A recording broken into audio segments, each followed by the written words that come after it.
Mara est-elle réelle? Mais non, c'est sûr que non. Mais la paralysie du sommeil? Oui. En gros, la paralysie du sommeil, c'est simple. Pour ceux qui savent pas c'est quoi. C'est juste avant de dormir ou avant de te réveiller, quand tu es conscient, mais que ton cerveau rêve encore. Tes yeux, ben, bien sûr, ils vont être ouverts parce que tu es réveillé, mais ton cerveau imagine des choses. Donc, tu vois des choses, puis normalement, tu as peur parce que tu peux pas bouger. Tu es paralysé dans ton sommeil, vraiment. Ton cerveau n'a pas encore activé la fonction qui fait que tu peux reprendre tes activités normales puis être réveillé parce qu'il dort. Tu hallucines des choses, tu vois des ombres, tu entends des bruits. Jusqu'au moment où tu arrives, puis que tu te sens étouffé par ton rêve. Puis voilà, tu finis par te réveiller, mais tu meurs pas. Heureusement.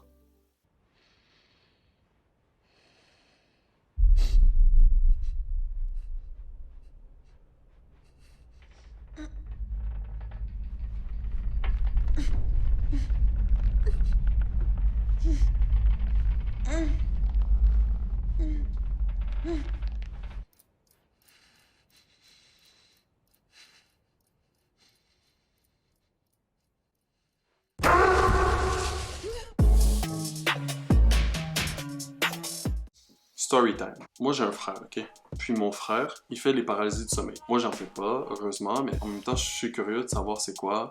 Mais bref, il me dit que ça lui arrive très souvent, là, même des fois 4 fois par nuit qu'il s'endort, il se réveille, mais dans la paralysie du sommeil, dans le fond. Il se réveille pas trop. Puis là, il fait une paralysie du sommeil, il voit un nom, nanana, fait qu'il force pour se réveiller, il se réveille.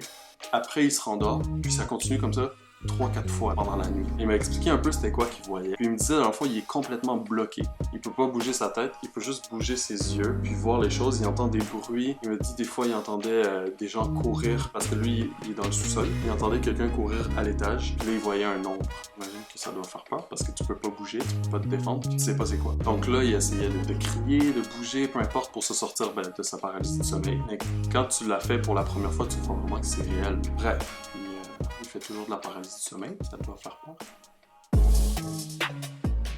Deuxième story time. J'ai un cousin qui fait des paralysies du sommeil. En fait, je pense que c'est la première fois qu'il fait une paralysie du sommeil parce que c'est arrivé récemment, bref. Puis dans le fond, il m'explique comme quoi il s'est réveillé pendant la nuit. Puis en regardant son cadran, j'imagine pour voir l'heure et tout, l'heure changeait à chaque seconde. Donc des fois, il était 7 heures, après ça faisait plus 3 heures. Donc il était 10 heures du soir ou 10 heures du matin, je sais pas. Après c'était plus 5, il était rendu 3 heures du matin, puis ça changeait comme ça à la seconde. Il voyait l'heure bouger devant lui. Pendant que ça arrivait, il dit qu'il y a eu un géant frisson. Puis à ce moment-là, il a commencé à sentir une pression sur son corps, comme si ça l'enfonçait dans son lit puis ça essayait de l'étouffer.